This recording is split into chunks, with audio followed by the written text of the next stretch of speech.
I grew up looking at Molly's room through the peephole.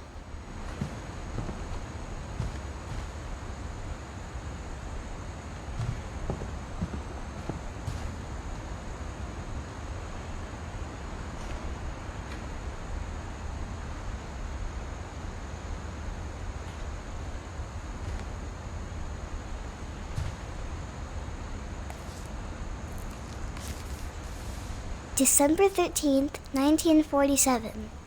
Dear Diary, I'll be gone soon, but I wanted to tell somebody about what's gonna happen. It started when Mom sent me to bed without dinner. I woke up and I was starving, so I looked around for something to eat.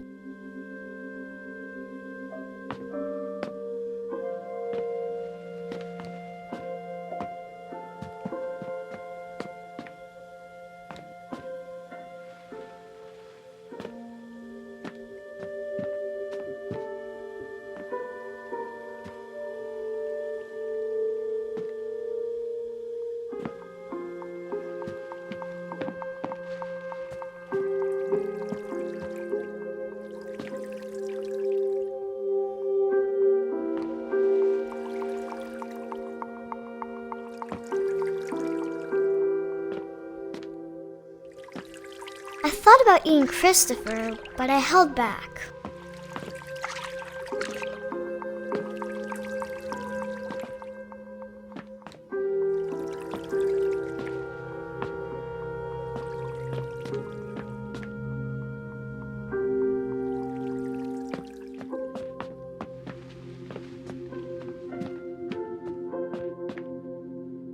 The gerbil food was dry, but I didn't mind it.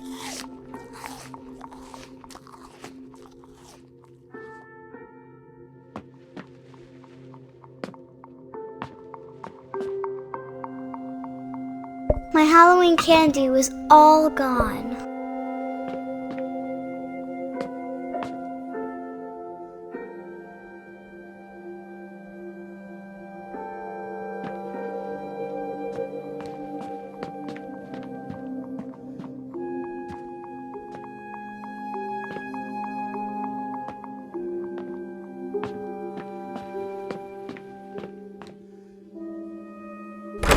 Mom, can I come out now?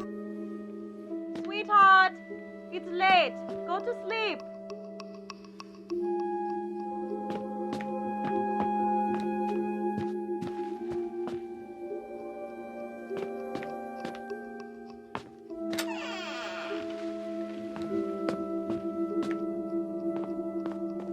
I kept eating and eating.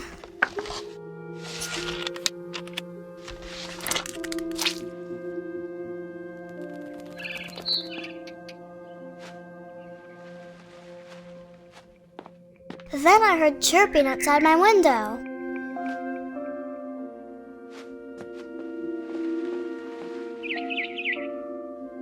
I ate a lot of things that night.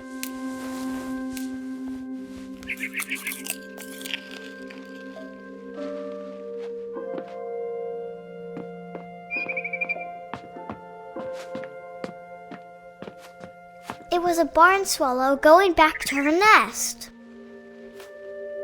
I reached out for her.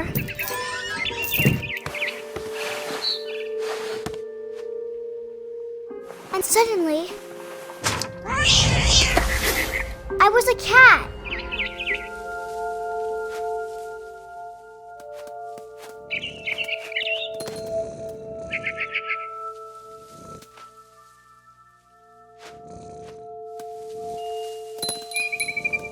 I tried to be quiet, but the bird was really scared.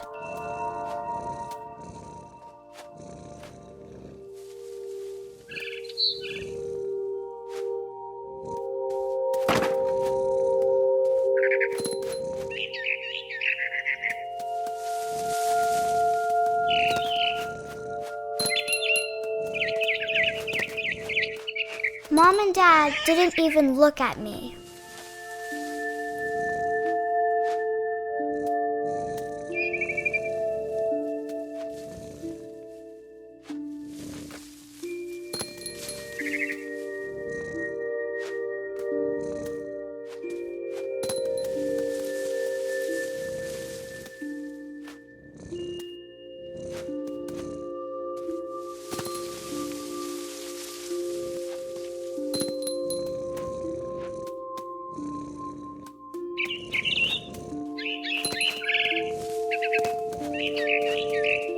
I jumped and I almost got her.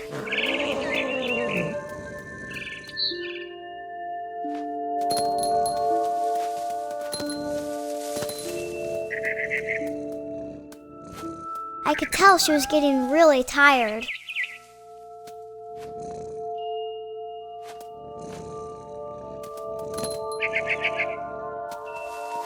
Now I was up in the big tree. I promised Dad I wouldn't climb it anymore. All I cared about was eating that mama bird. I gobbled her up. And suddenly, I was an owl. First, all I heard was the wind. Then I heard little teeth nibbling in the grass.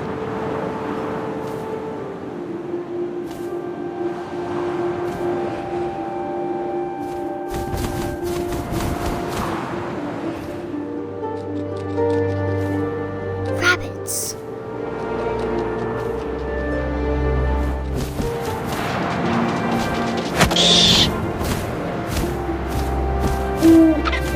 I imagined his face looking up and seeing mine through my talons.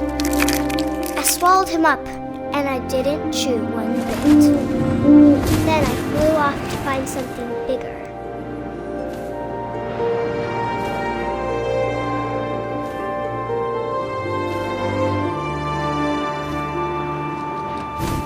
A mama rabbit.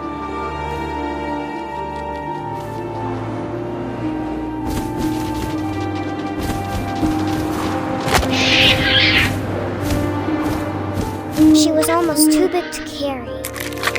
I started choking, but I couldn't stop eating. And suddenly, I was a shark.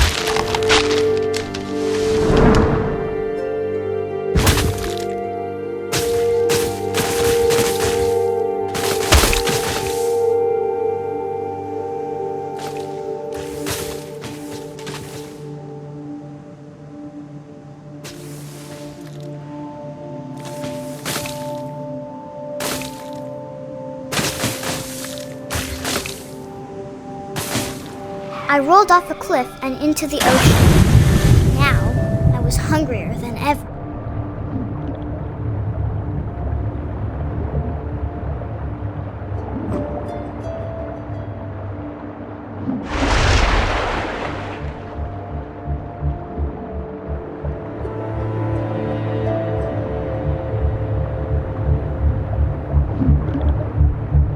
I wanted fat, juicy seals.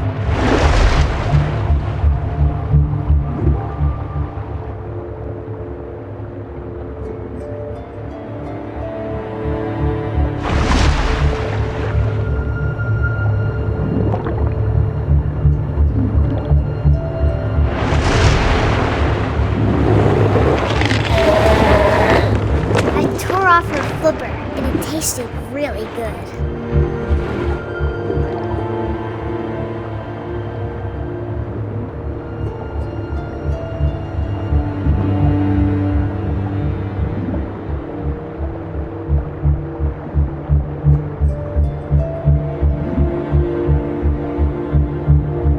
I grabbed on tight. When I was so hungry, I jumped out of the water. When I opened my eyes, everything had changed.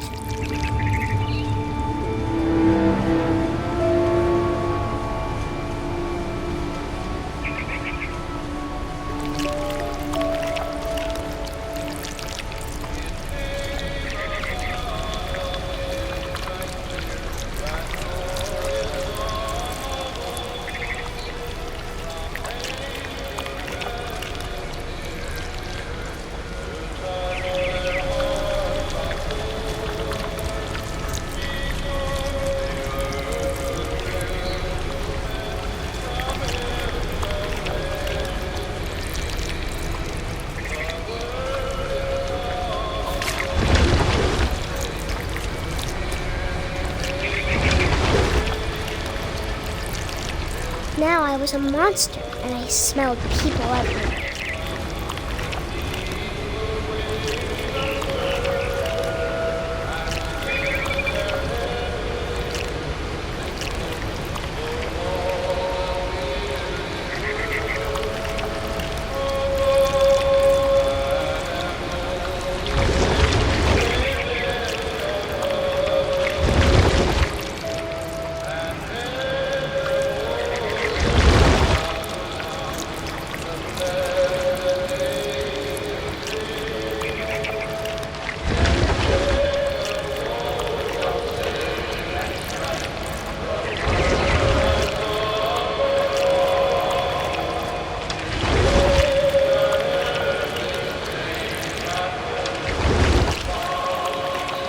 was big, but I moved real quiet.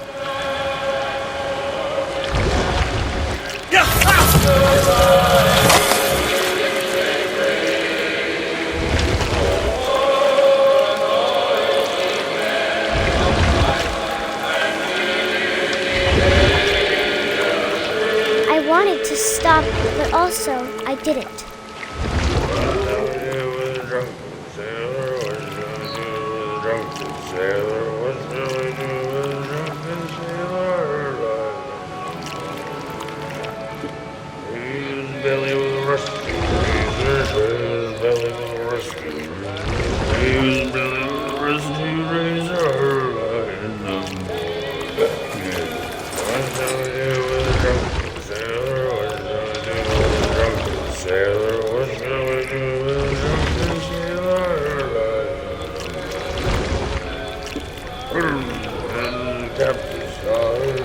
After the last passenger, I was still hungry. And across the water, I smelled something new. Something I had to have, so I swam towards it.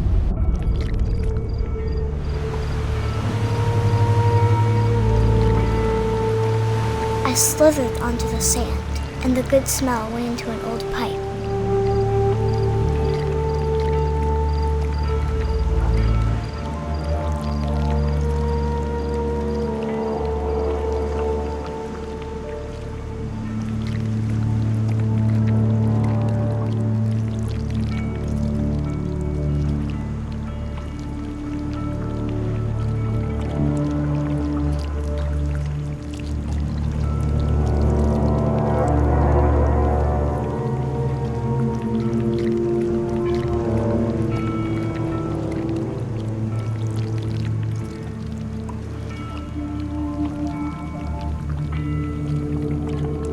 I got closer and closer.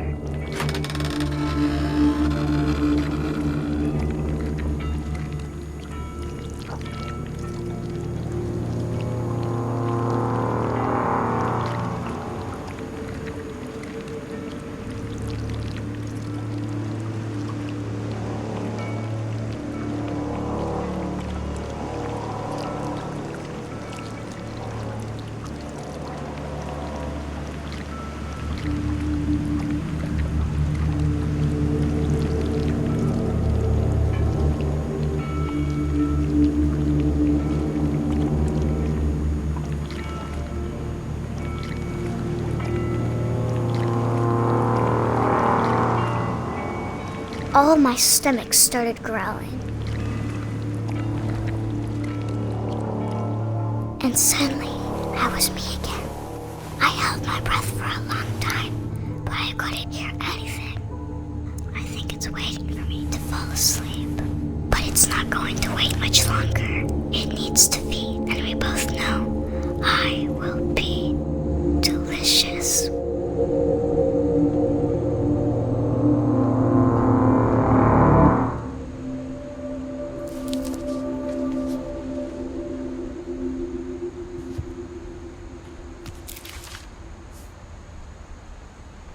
I'm not sure if I believed all of that, but I'm sure Edie would have.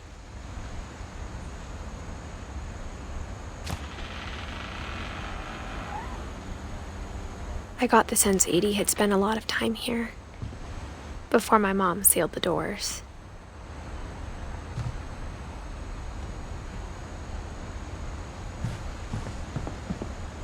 I can't describe it, but I felt like some part of Molly was still here.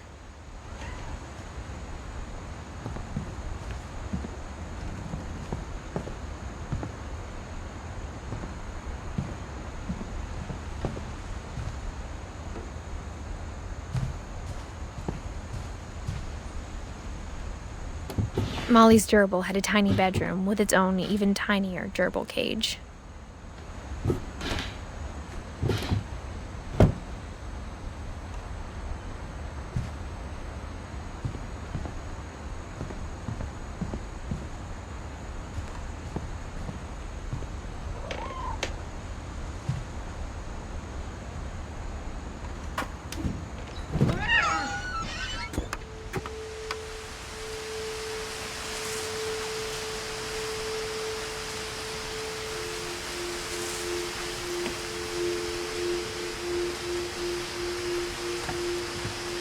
This will be obvious later, but my mom never told me any of these stories. Edie would have, but Mom didn't like bringing up the past. Though, when we adopted a stray kitten, she was the one who named it Molly.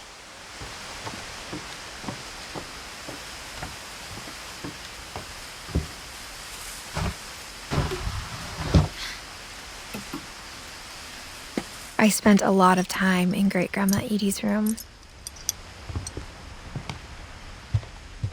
Her room was like a museum.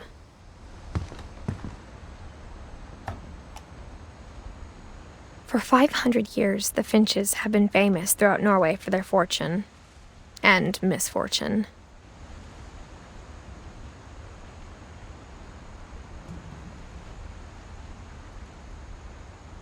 Odin Finch buries the latest victims of the family curse, his wife Ingeborg and their newborn son, Johan.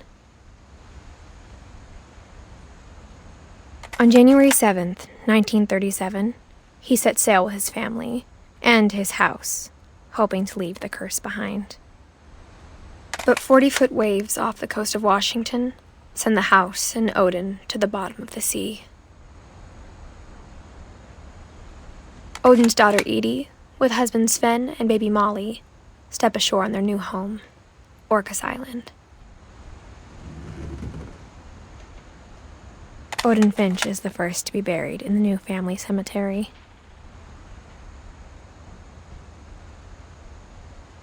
His daughter Edie is already dreaming of a new Finch house.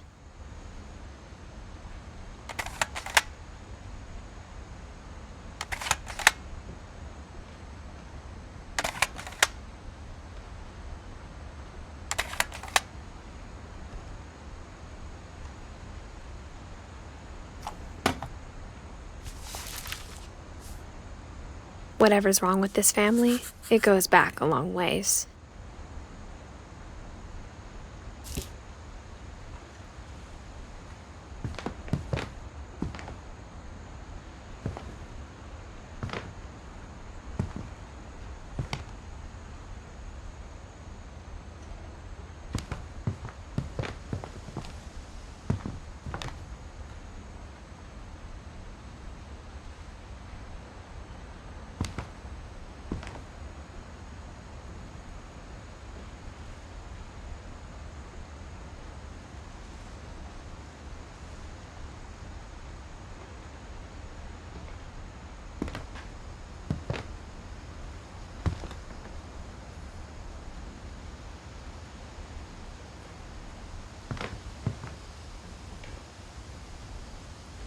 Great-Grandma had always been the family's biggest fan.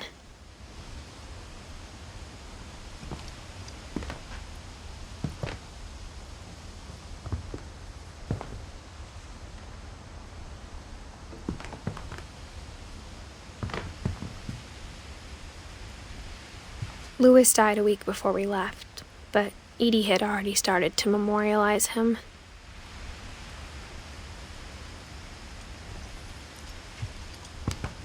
Edie knit me a new pair of gloves every year, just in time to replace the old ones.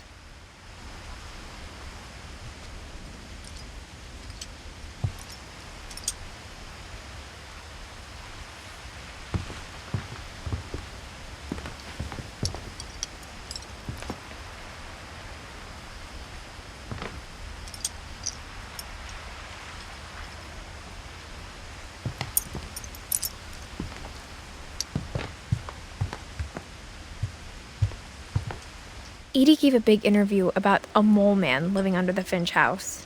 My mom was furious.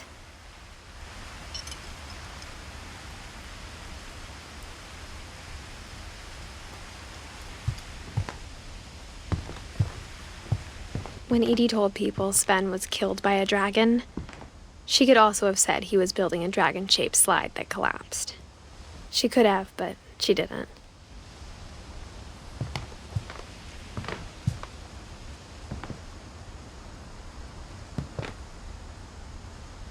Even in her 90s, sometimes Edie seemed a lot younger than my mother.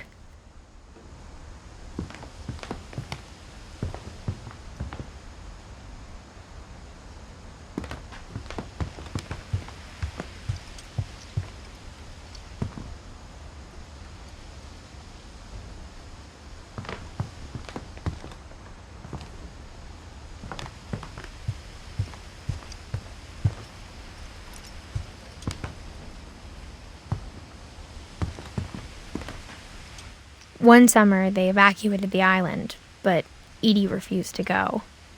For a few weeks, she was a celebrity.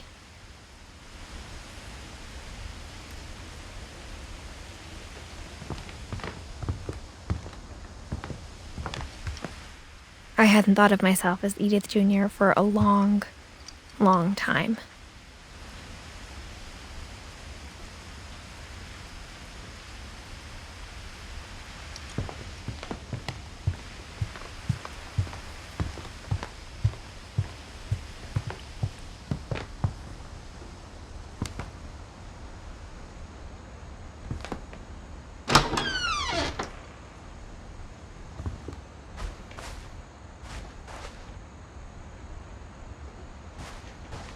The only trace Grandpa Sam's first wife, Kay, left on the house was the pink bathroom. It was a pretty big trace.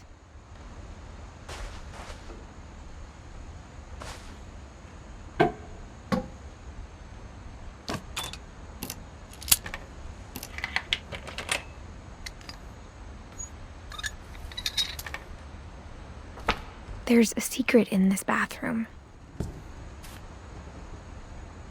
It's in the last place you would look.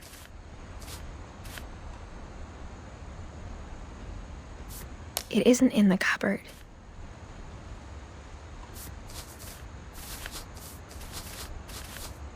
It's hidden in this book.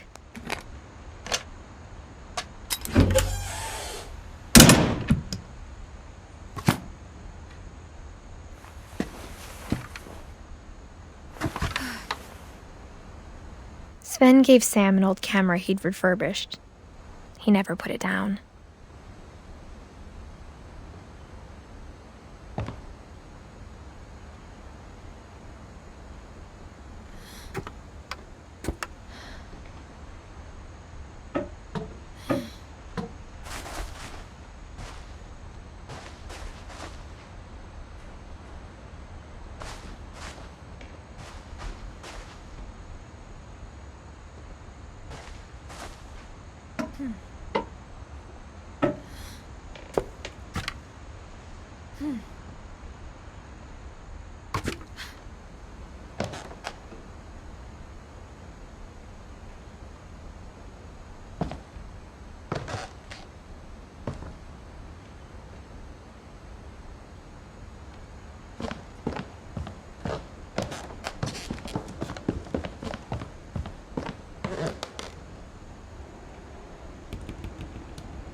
I knew Grandpa Sam had a twin.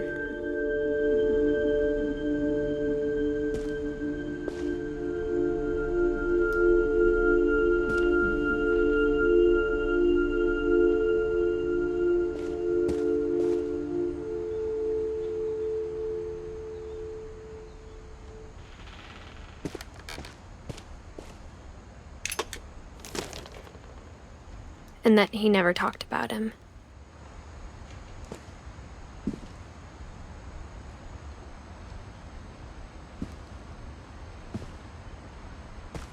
I guess my grandpa didn't like history any more than my mom did.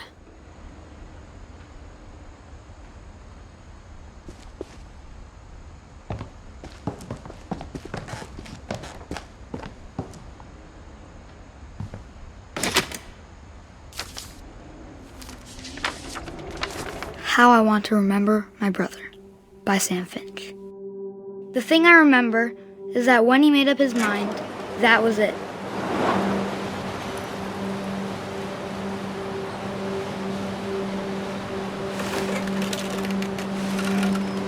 My brother said he'd die before he ate another mushroom, and he did. At Barbara's funeral, We swore he'd never be afraid again, and he wasn't. I think Calvin always wanted to fly. Sam! Calvin! Dinner's ready! Coming!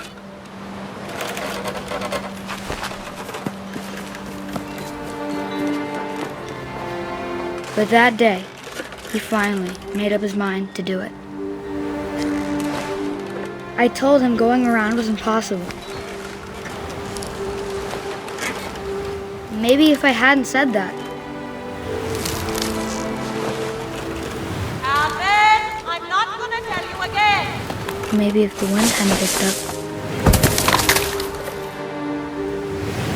Then maybe he'd still be here. But I doubt it. I think he'd already made up his mind. That's what I want to remember about my brother.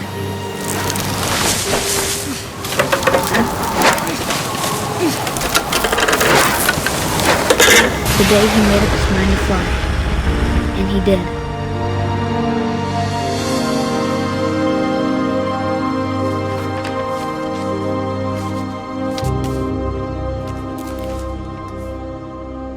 Calvin's story felt strangely familiar. When I was younger, I remember trying to do the exact same thing.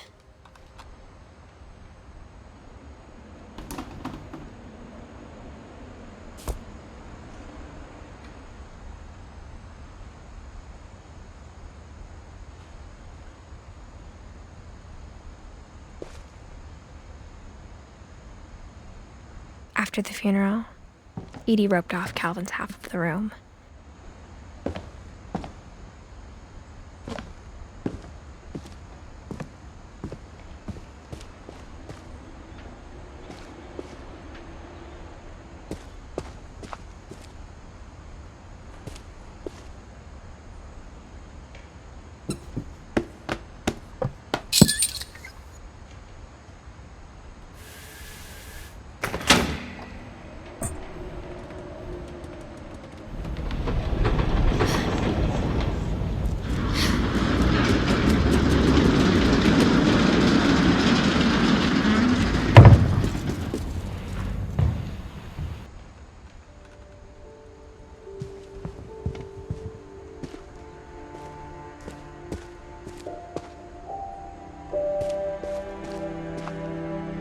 Mom said Grandpa Sam enlisted at 18 and never set foot in the room again.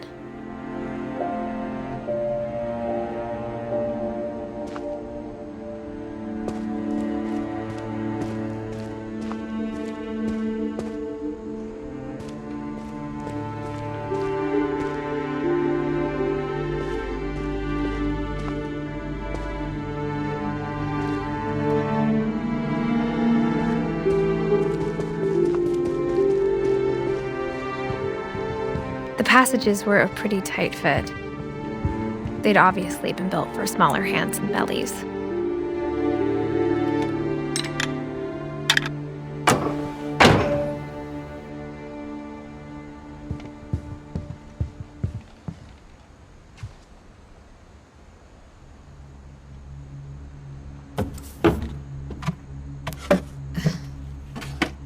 Growing up, I always thought of Barbara as a child star.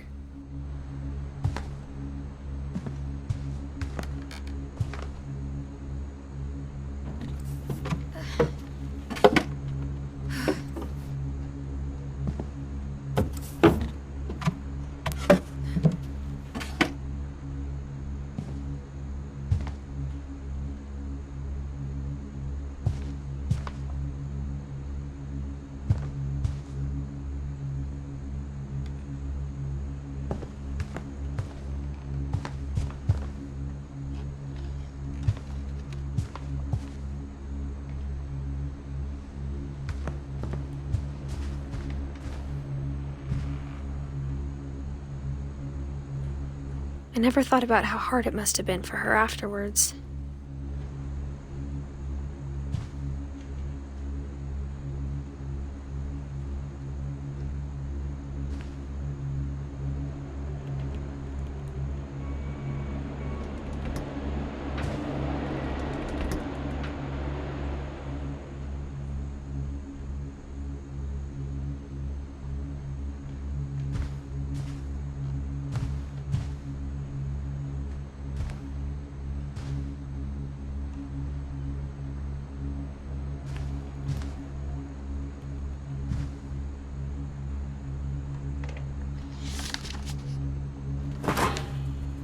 Of all the stories people wrote about Barbara's death, I'm surprised Edie saved this one.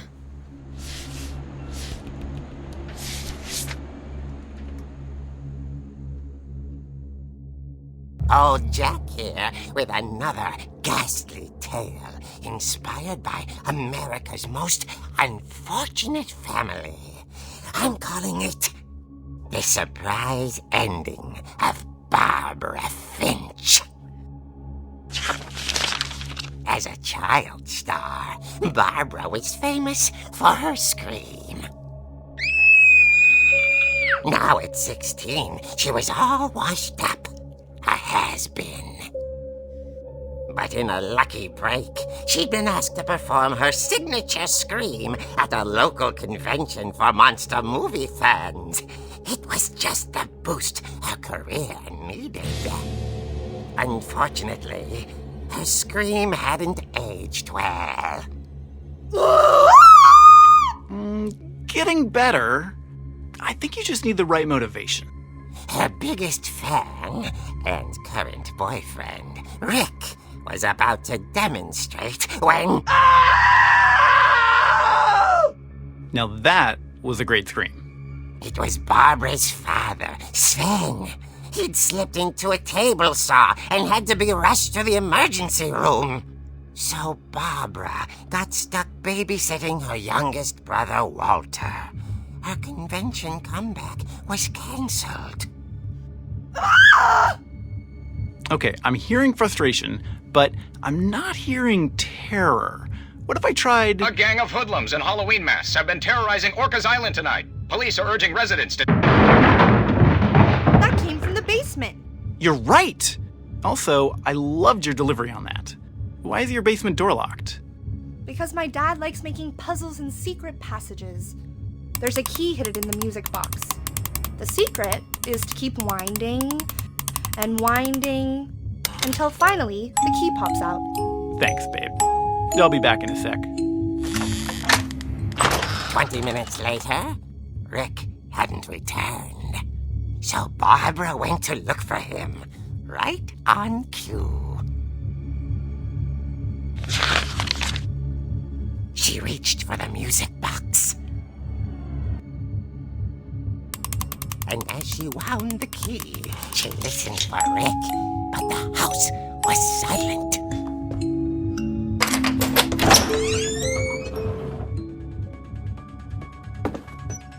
Rick? Are you okay? This isn't She funny. found Rick's crutch and imagined the worst.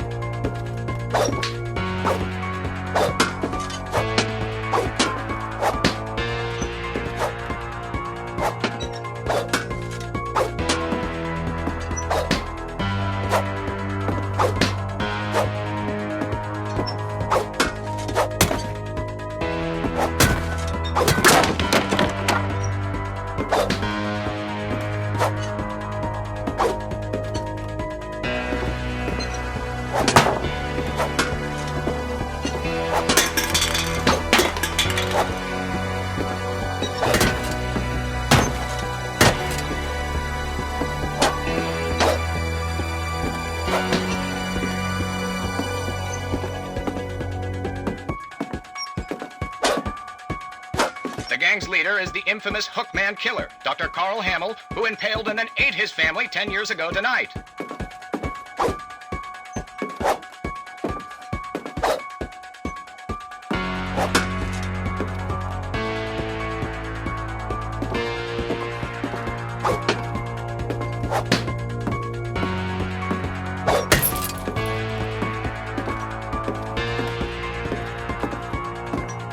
The old fridge rattled and grew still.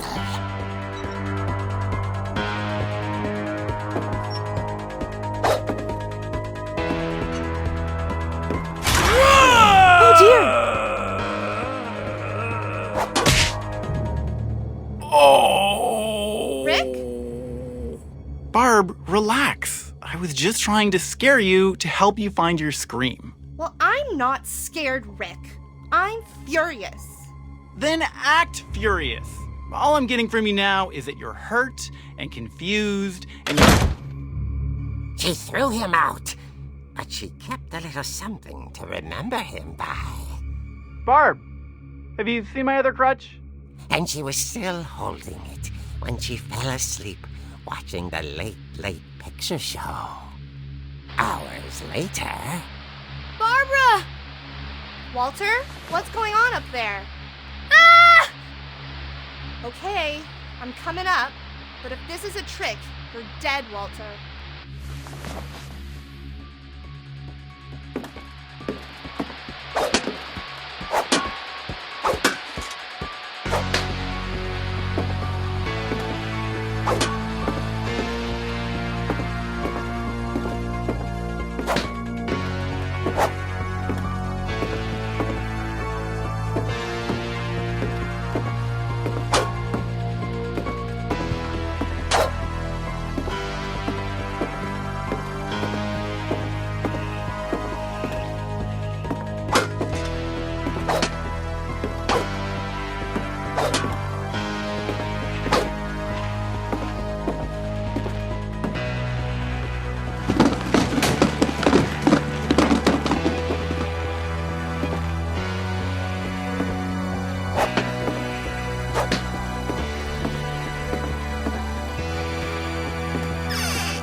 Walter had vanished, but his bedside radio was still on.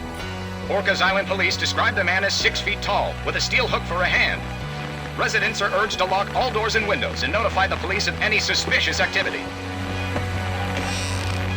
Barbara turned, saw the hook man, and was speechless. He was quite smashing. And whoever he was, he couldn't get enough of Barbara. Okay, Barbara, there's gotta be another way out of here.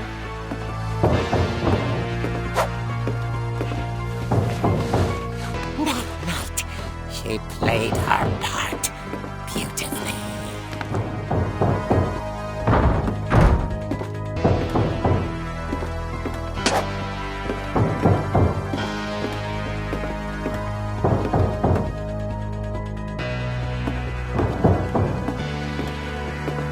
She thought about abandoning Walter, but just couldn't do it.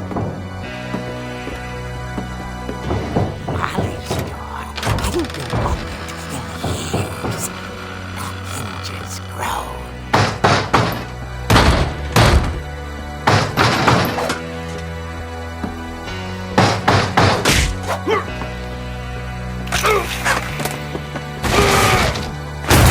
He wasn't moving, but she sensed the story might not be over yet.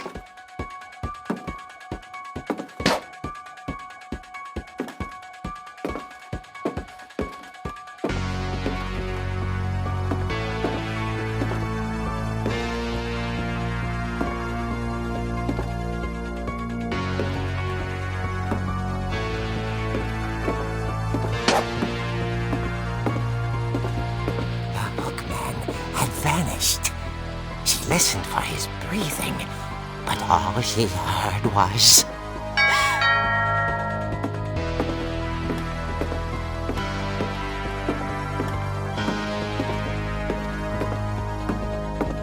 At the door, she heard whispering.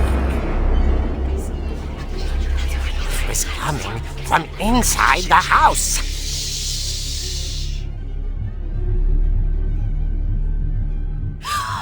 Oh dear.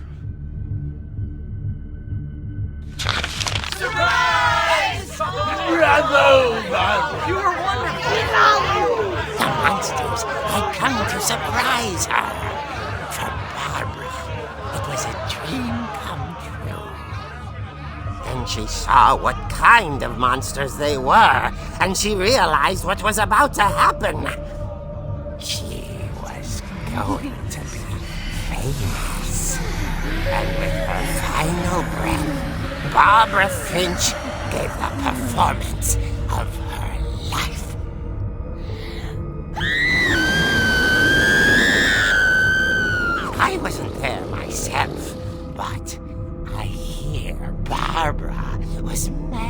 magnificent. Poor girl.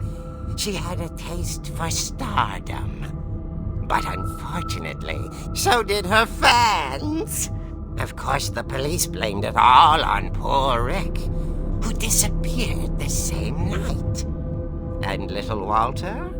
Hiding under his bed the whole time. He took it all pretty hard, but that's another story. As for Barbara, tucked inside the music box was all they ever found of her. Her ear. Now that's what I call a real eerie tale.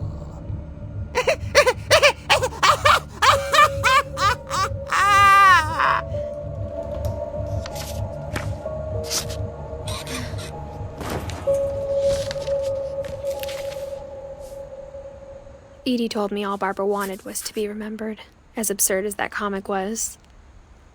Maybe what Edie saw was a happy ending.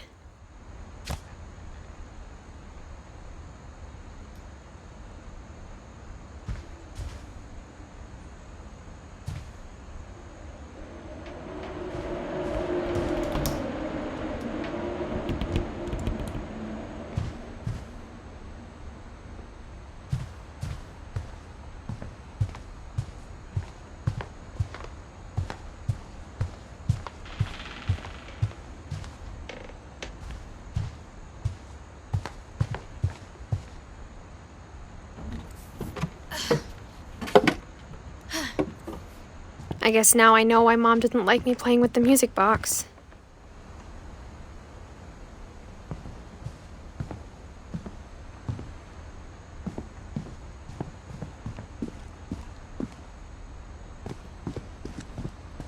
It's funny. All those times I played with the music box and never found the basement key.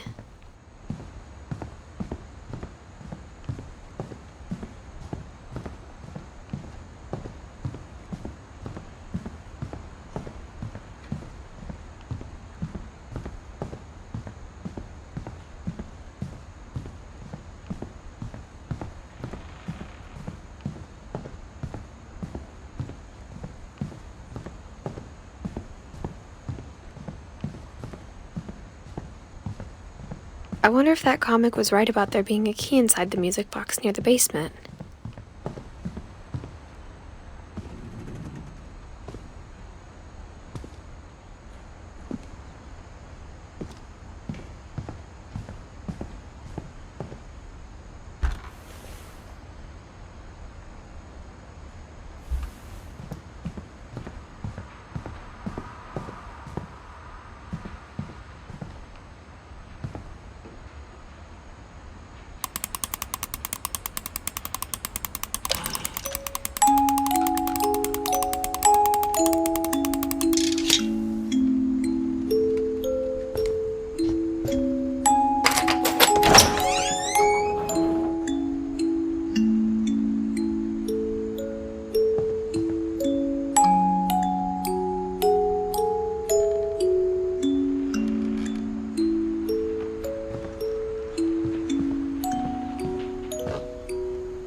Mom said the basement was off limits, unless I wanted another tetanus shot.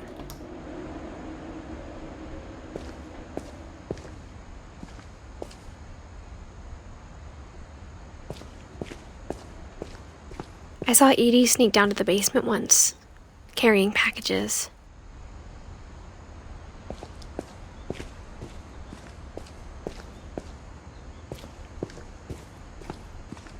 I thought maybe she was hiding presents.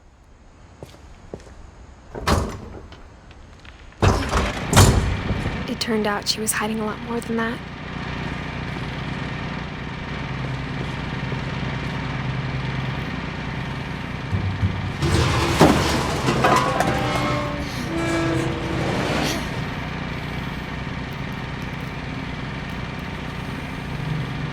I remember asking Mom once about where Walter had gone.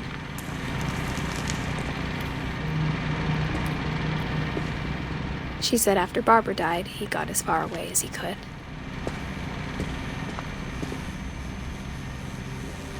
If there's a pattern in all these stories,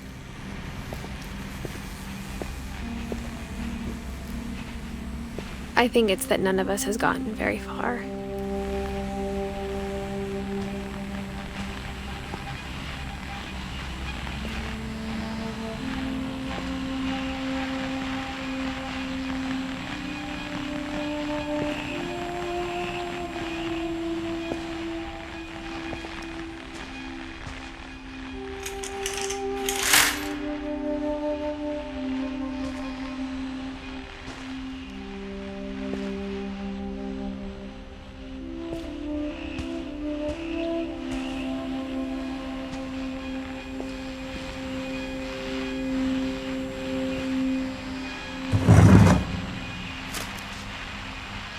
Goodbye, everyone.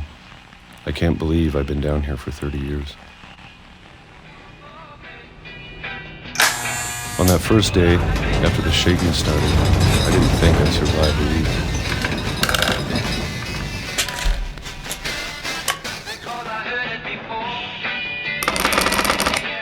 But after a few days, I settled into a routine. That's what kept me sane.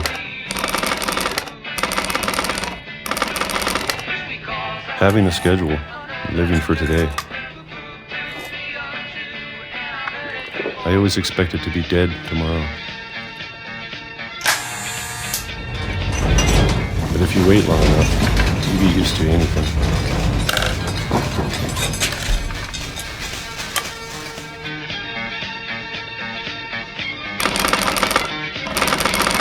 Even a monster on the other side of the door starts to feel normal.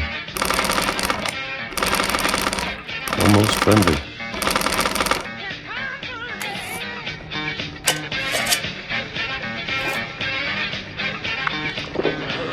And then one day, everything just stopped.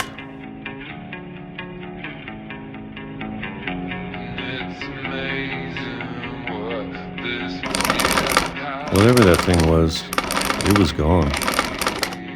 Maybe it got tired of waiting. Or maybe I just got tired of being afraid.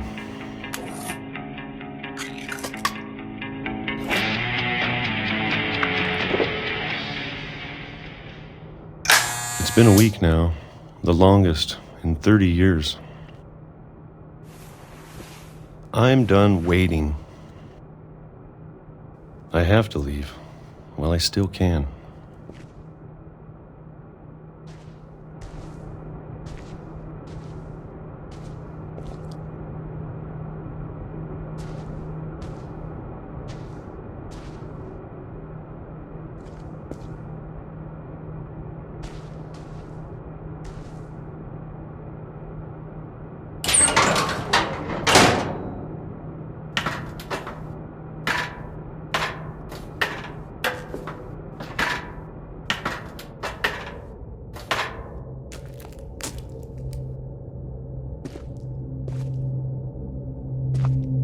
I know it's out there, somewhere.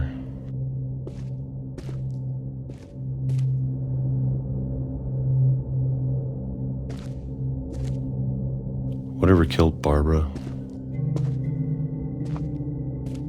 and Molly and Calvin.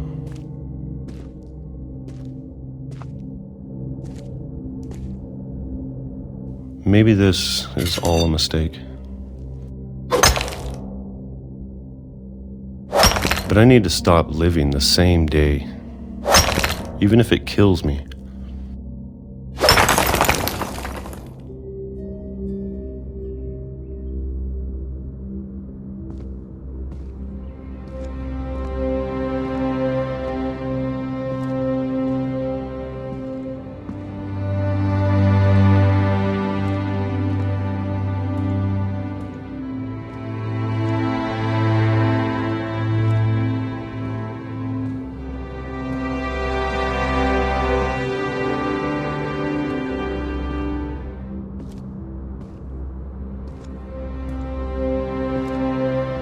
Whatever's out there, I want you to know I'm ready for it. I'm going to appreciate all of it, especially the food. I don't mind if I only have a year left. Or a month. Or a single week. I'd be happy with one new day. I can already imagine the sun on my face.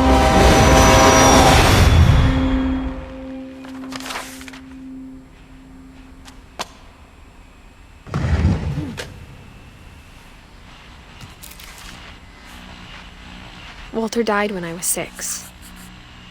I can't believe my mom never told me he was down here.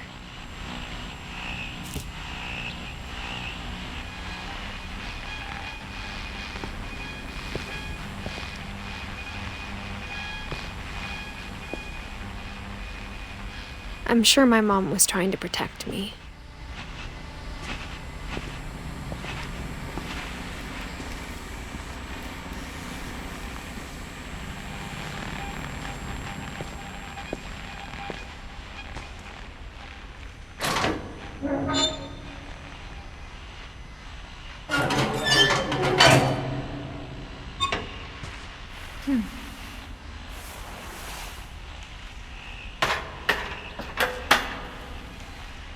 Maybe she was afraid I'd end up like Walter.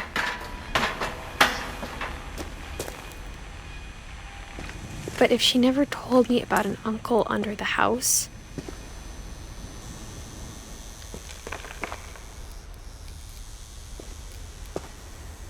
I can only imagine what else she was hiding. I don't want to make the same mistakes she made.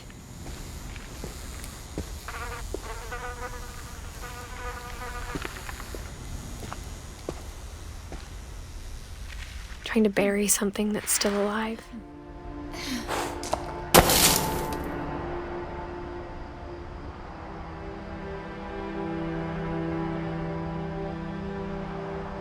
Now that there's only one of us left, or maybe 2, I thought it was time I heard the stories for myself and found out what happened to everyone else. But now I'm worried the stories themselves might be the problem. Maybe we believed so much in a family curse, we made it real.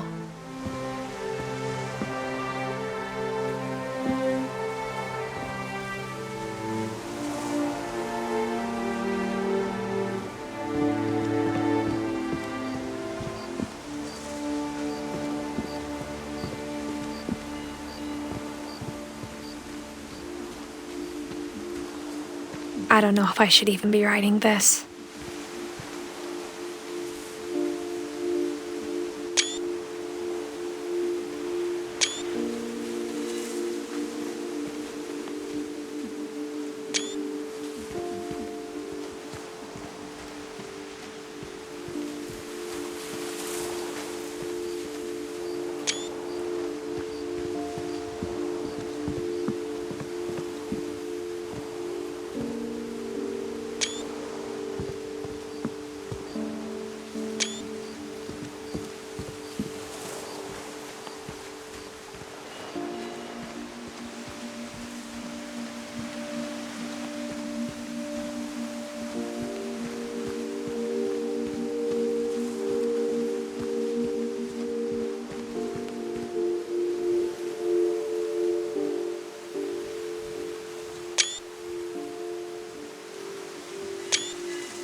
Maybe it'd be better if all this just died with me.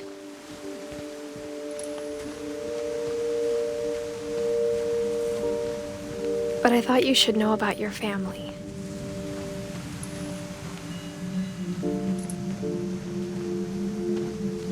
And the history you're a part of.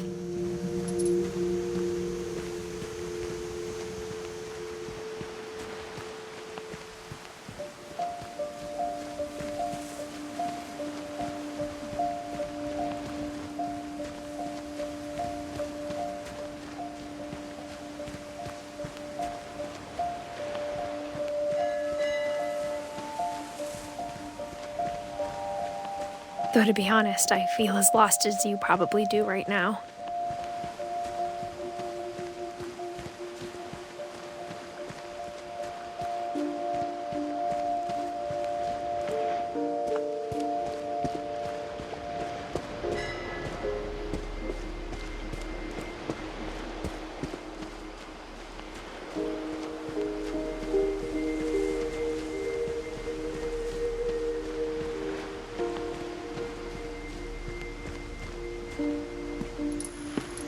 I think the people in these stories believed them, for what that's worth.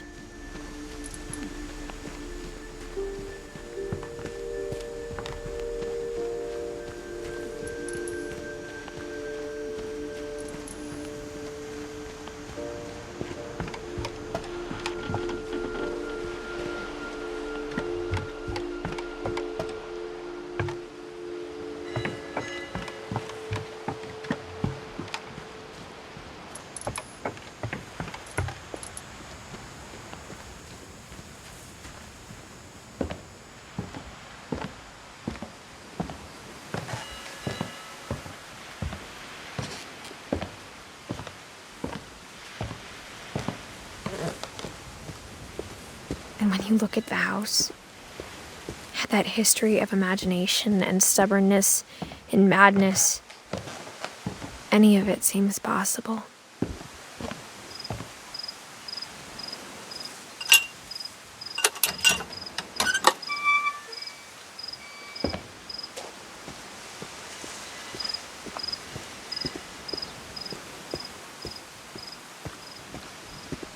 I think we've been surrounded by death for so long, we've just gotten used to it. What kind of family finishes building a cemetery before starting the house?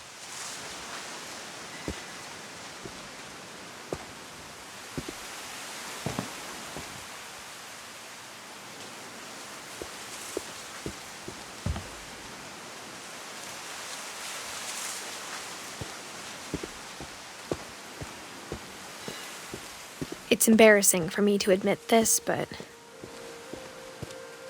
the pet cemetery made me more uncomfortable than the human one. 3 of the gerbils are mine, and 2 had been my fault.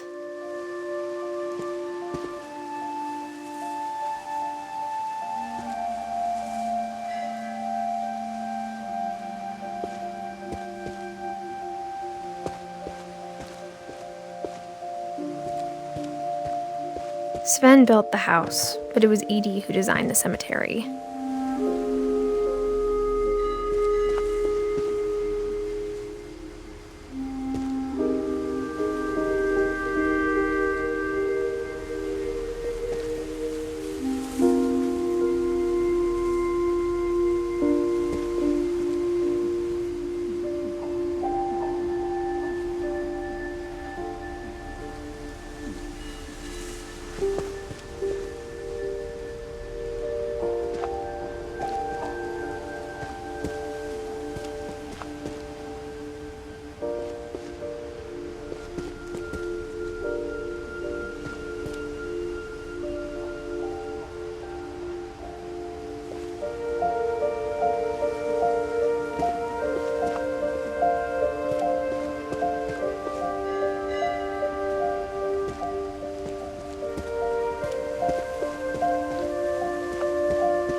I'm sure Odin's monument had been Edie's idea. My mom was always trying to move on, but for Edie, the past never went away.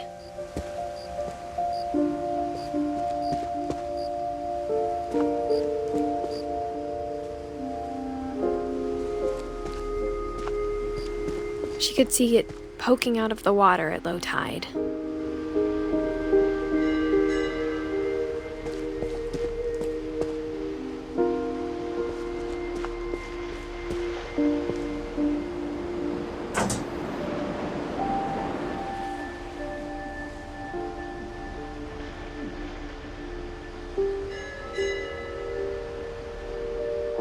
Edie said she dreamed about the old house every night.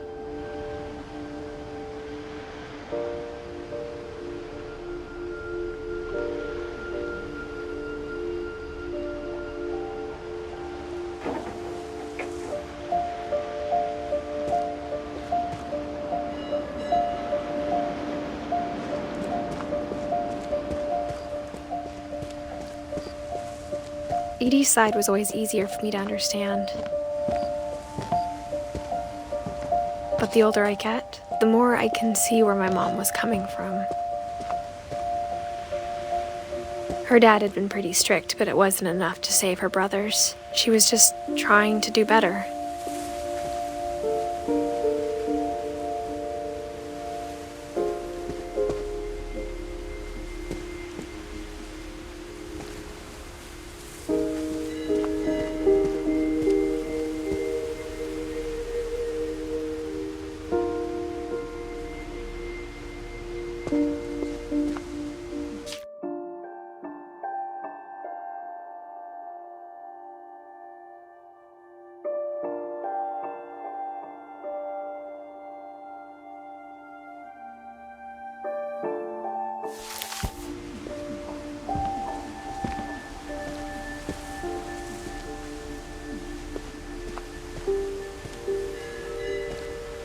She lost 2 of her brothers, just like I did. I get why she tried so hard to protect us.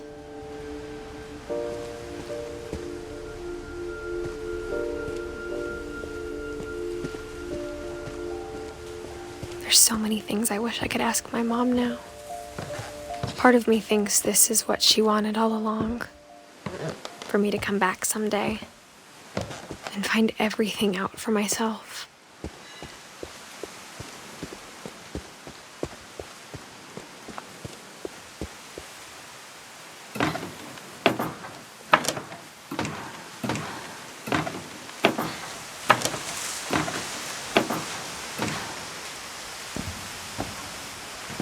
But looking back on it now,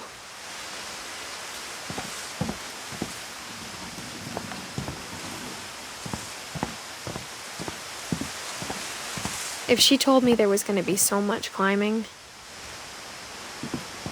I never would have come when I was 22 weeks pregnant.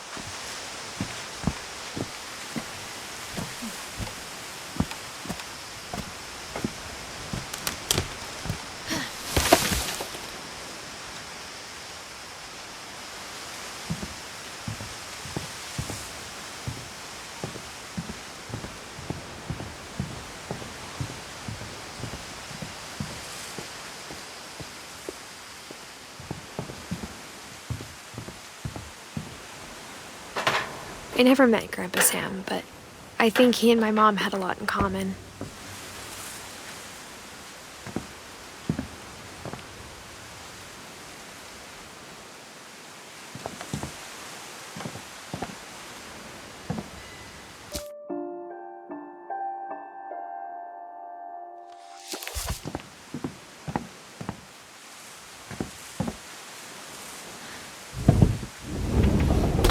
They were both pretty intense.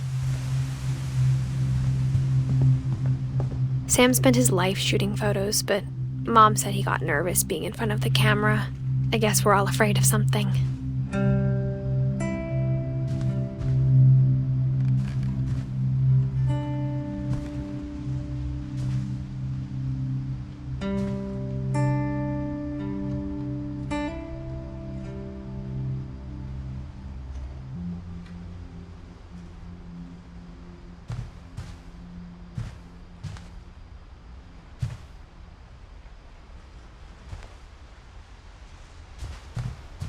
Instead of hiding from death, Sam seemed to go out of his way to meet it.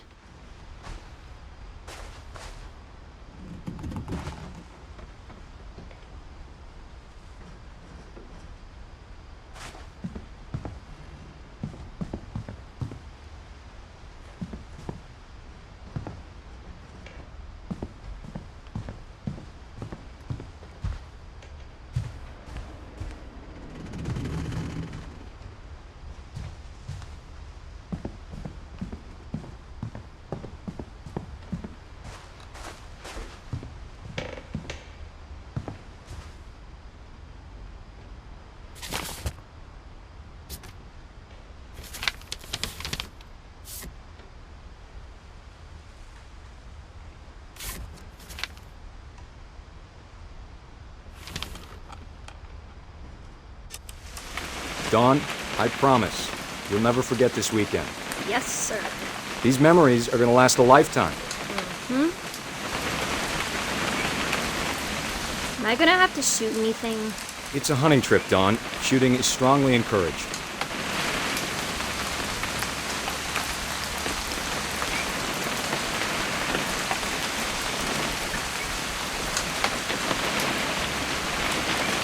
What?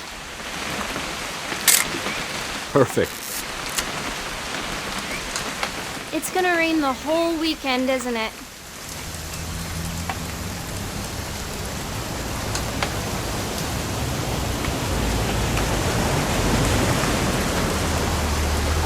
I will never forget this weekend, Dad.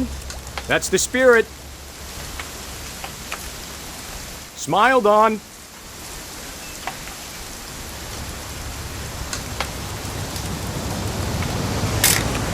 Okay, got it. I'm gonna take some pictures, okay? Just be careful. That camera's older than you are.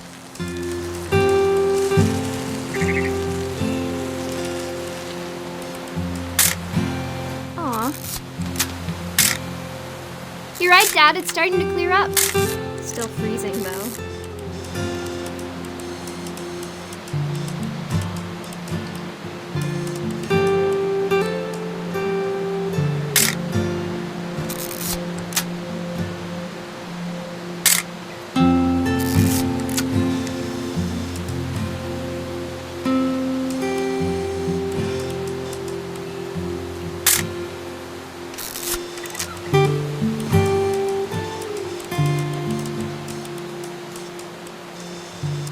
Definitely should not have drunk all that coffee.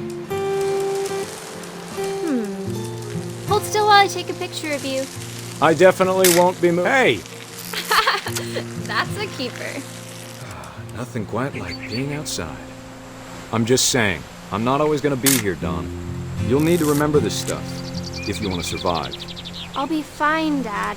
You know who else thought he was gonna be fine? Some guy who died. Dawn, I'm being serious. I know, Dad. You're always serious. Doesn't being out here make you want to chill out? Well, to tell you the truth, I haven't been out here in 20 years.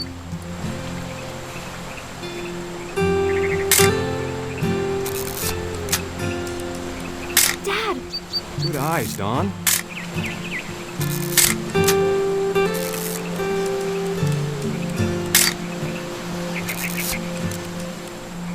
Before you take the shot, let me get a picture of you.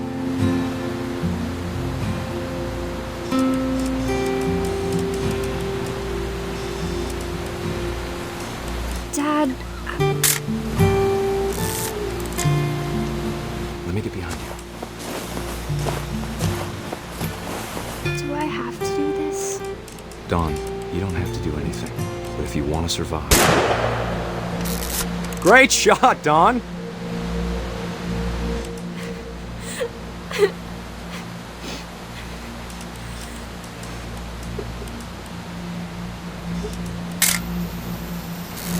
I'm proud of you, Dawn. Always remember that, okay?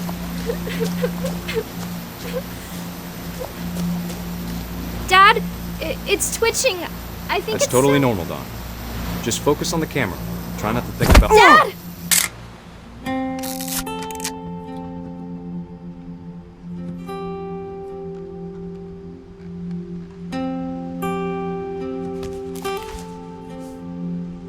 Of all these stories, that's the one I wish most that my mom had told me.